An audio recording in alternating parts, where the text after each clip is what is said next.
I pozdrav svima ljudi, s vama je Gavrilo i u današnjem tutorialu ću vam pokažem kako da dobijete ovakvu ikonicu ako mrzi vas zapravi ili prosto ne znate. Eto, onako mrzi da pravi, mislim mogu, ali me mrzi.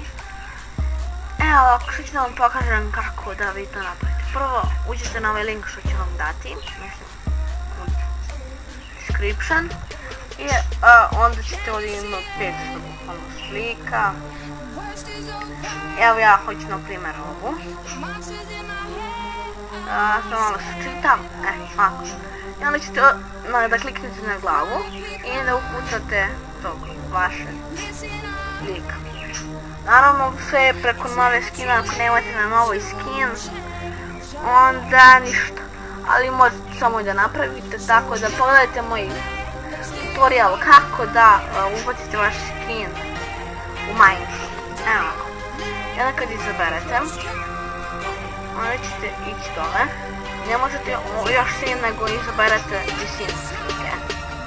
Kada izaberete visinu slike, malo ćete sačekati.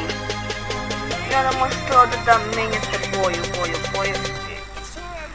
Naprimjer, hoćete da vam bude u sivu, tako to. I onda idete u PNG i onda idete download. I ovako će vam biti. I onda kada vam se učite, samo sačekajte malo, sad sam uključio kompjuter i još plus snimam, tako da, evo ga. I evo je ta vaša slika. Eto. To bi bilo to ljudi od ovog kratkog tutoriala, nadam se da vam se svidio, vidimo se u sljedećem klipu.